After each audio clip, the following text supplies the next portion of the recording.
नमस्कार। कैसे हैं आप?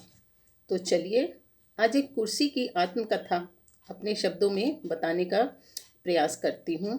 आशा है आपको पसंद आएगी और आप इसके आगे के एपिसोड सुनने के लिए बहुत ज़्यादा उत्सुक रहेंगे।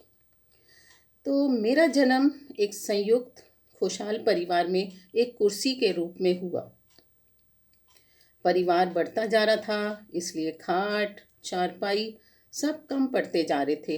और ये सब देखकर दादाजी, जो घर के मुखिया थे, पास ही में एक आरे की दुकान पर गए और उन्होंने मेरा निर्माण एक कुर्सी के रूप में कराया और उसे सख्त हिदायत दी कि भाई, कुर्सी ऐसी बनानी चाहिए जो बहुत आरामदायक हो और मजबूत भी, कि मेरे पोते और पड़पोते तक उसका इस्तेमाल करें। और देखिए, 5-6 दिन में ही मैं बनकर तैयार हो गई। क्या चमक थी और पॉलिश का रंग और इसके अलावा मजबूती, सच मैं अपने ऊपर ही अशश करने लगी।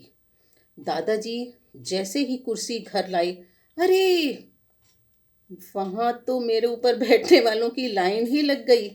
दादाजी के दोनों बेटे, उनकी बहुएं, 2 पोते और 2 पोतियाँ, और इन सबसे ऊपर दादी जी, जो मेरे ऊपर बैठने के लिए कई बारी हल्की फुल्की लड़ाई भी कर ली। और मुझे देखकर ये सब बहुत ज़्यादा हंसी आती थी। मेरे ऊपर जो भी बैठता वही अपने आप को नवाब समझने लगा। लेकिन भाई, असली नवाब तो दादाजी ही लगते थे। क्या रौब था उनका।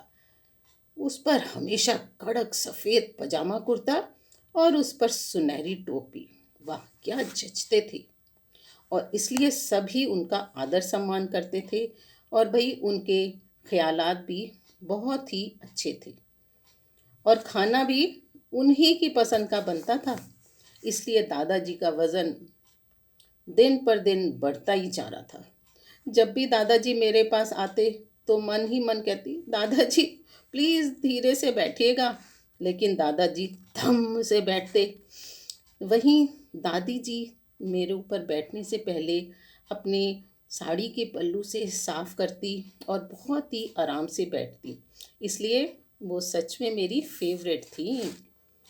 इधर उफ, दादाजी का छोटा पोता, वो तो मेरे ऊपर बैठने की बजाय बस मेरे ऊपर चढ़कर जंप मारता, ऊपर चढ़ता और जंप मारता। मुझे उसकी इस हरकत से बहुत खुशी होती जब वो खिलखिलाकर कूदता और वापस मेरे ऊपर चढ़ जाता था। मैं बिल्कुल अकेली थी, इसलिए हर समय ही घसीटी जाती थी।